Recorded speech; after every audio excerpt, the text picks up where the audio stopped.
بسم اللہ الرحمن الرحیم ناظرین، ایک دفعہ پھر ہم آپ کو خوش آمدید کہتے ہیں۔ آج کے ویلاگ میں ہم شوگر اور آٹا مافیا کے حوالے سے بات چیت کریں گے۔ اس سے پہلے ہماری آپ سے ریکویسٹ ہے کہ ہمارے چینل کو سبسکرائب کریں، بیل آئیکن کو پریس کریں تاکہ ہماری نت نئی ویڈیوز آپ تک پہنچ سکیں۔ ناظرین، جیسے کہ آپ کو پتہ ہے، گزشتہ روز وزیر اعظم پاکستان عمران خان کے حکم پہ FIA کی وہ رپورٹ پبلک کر دی گئی جو چینی اور آٹا بحران کے حوالے سے تھی، اور رپورٹ سامنے آنے کے بعد بڑے بڑے سیاستدان اور نامی گرامی قسم کے جو بزنس مین ہیں ان کے چہرے بے نقاب ہو گئے۔ اور رپورٹ میں یہ بھی بتایا گیا ہے کہ یہ سیاستدان اور بزنس مین، انڈسٹریلسٹ اور ایگریکلچرسٹ کس طرح سادہ لوگ عوام کو لوٹتے رہے۔ ایک طرف وہ قومی خزانے سے سبسڈی کے نام پہ پیسے لیتے رہے، اور دوسری طرف وہ 20 سے 25 روپے فی کلو مہنگی چینی غریب عوام پہ بیچتے رہے۔ یقینی طور پہ عمران خان کا یہ اقدام انتہائی قابل ستائش ہے، اور اس کی جتنی بھی تعریف کی جائے وہ کم ہے۔ رپورٹ کے مندرجات کے حوالے سے اگر ہم بات کریں تو رپورٹ میں جہانگیر خان ترین، مخدوم خسرو بختیار اور مؤنس صلاحی کا تذکرہ ہے۔ یہ تینوں انتہائی عام ترین شخصیات ہیں، اور ان کے بغیر مرکز میں پاکستان تحریک انصاف کی حکومت کا قائم ہونا ہی ممکن نہیں تھا۔ آج بھی اگر یہ تینوں افراد یا تینوں جو ذمہ داران ہیں یا تینوں جو سیاستدان ہیں، اگر یہ ہاتھ کھینچتے ہیں حکومت کی حمایت سے، تو حکومت کے لیے کافی مشکلات پیدا ہو سکتی ہیں۔ اسی طرح اگر ہم اپوزیشن کی بات کریں تو اپوزیشن میں مریم نواز کے سمدھی چودھری منیر کا نام اس رپورٹ میں شامل ہے۔ اسی طرح شریف برادران کی ملز کا تذکرہ ہے، اور آصف علی زرداری کے فرنٹ مین انور مجید کے اومنی گروپ کی ملز اور ان کی سبسڈی کا بھی رپورٹ میں بتایا گیا ہے۔ ناظرین، یہ بات طے ہے کہ عمران خان نے یہ رپورٹ پبلک کر کے ایک بہت بڑا رسک لیا ہے، اور ان کی حکومت اس رپورٹ کے سامنے آنے کے بعد جا بھی سکتی ہے۔ اگر جہانگیر ترین، مخدوم خسرو بختیار یا پرویز الہی میں سے کوئی ایک بھی حکومت کی حمایت سے ہاتھ کھینچتا ہے تو مرکز میں حکومت کا قائم رہنا کافی مشکل ہوگا اور پاکستان تحریک انصاف کے لیے کافی مشکلات پیدا ہو سکتی ہیں۔ لیکن عمران خان نے تمام چیزوں کو، تمام مصلحتوں کو، تمام سیاسی اصولوں کو مد نظر رکھ کے، پس پش ڈال کے رپورٹ پبلک کرنے کا حکم دیا۔ یقینی طور پہ جس طرح ہم پہلے بتا چکے ہیں کہ لائق تحسین ہے، قابل ستائش ہے، اور عمران خان کے اس اقدام کی عوامی سطح پر پاکستان کے عوام بڑی مطلب ہے اس کو زبردست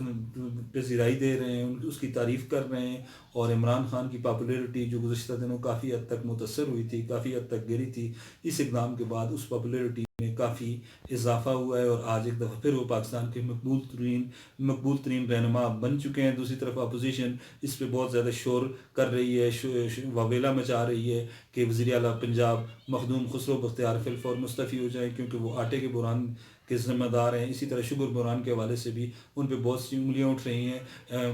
لیڈر آف دا اپوزیشن میاں شہباز شریف نے آج مطالبہ کیا ہے کہ وزیر اعظم پاکستان عمران خان اور وزیر اعلیٰ پنجاب عثمان بزدار استعفیٰ دے دیں۔ اس کے ساتھ ساتھ انہوں نے کہا ہے کہ حکومت نے جان بوجھ کے یہ بحران پیدا کیا۔ گو کہ یہ ساری بیانات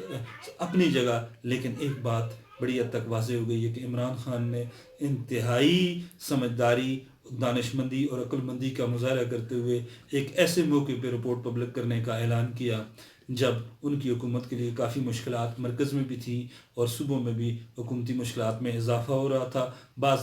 بعض جو سیاسی مبصرین ہیں یا سیاسی تجزیہ نگار ہیں، وہ کہتے ہیں کہ عمران خان نے حکومت کی مشکلات ختم کرنے کے لیے یہ رپورٹ منظر عام پہ کی۔ ان کا یہ بھی کہنا ہے کہ اسٹیبلشمنٹ اور پاکستان تحریک انصاف کی حکومت کے درمیان تناؤ کافی بڑھ رہا تھا، اور اس تناؤ کو کم کرنے کے لیے، عوامی توجہ ڈائیورٹ کرنے کے لیے عمران خان نے رپورٹ پبلک کی۔ دوسری طرف ان تجزیہ نگاروں کا یہ کہنا ہے، تجزیہ کاروں کا کہنا ہے کہ اب نیب پہ بھی ذمہ داری عائد ہوتی ہے کہ نیب اپوزیشن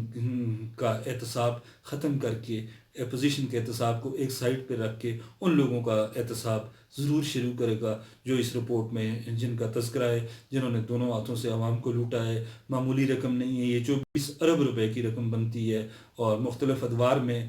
گزشتہ 4-5 سالوں میں غریب عوام پہ ڈاکہ ڈالا گیا۔ اسی طرح اگر ہم آٹا بحران کی بات کریں تو آٹا بحران میں بھی اربوں روپے غریب عوام سے لوٹے گئے۔ بلکہ یہ کہنا غلط نہ ہوگا کہ چینی کے بحران میں جتنی رقم ہم بتا رہے ہیں 24 ارب روپے، اس سے کئی گنا زیادہ رقم جو ہے وہ آٹا بحران میں مختلف لوگوں کی جیبوں میں گئی ہے۔ اگر نیب کارروائی کرتا ہے تو یہ بات طے ہے کہ بہت سے لوگ جو ہیں وہ قانون کے شکنجے میں آ جائیں گے۔ سینئر تجزیہ کار یہی کہتے ہیں کہ اگر نیب نے کارروائی شروع کر دی تو مستقبل میں کسی کو بھی غریب عوام کی جیبوں پہ ڈاکہ ڈالنے کا موقع نہیں ملے گا۔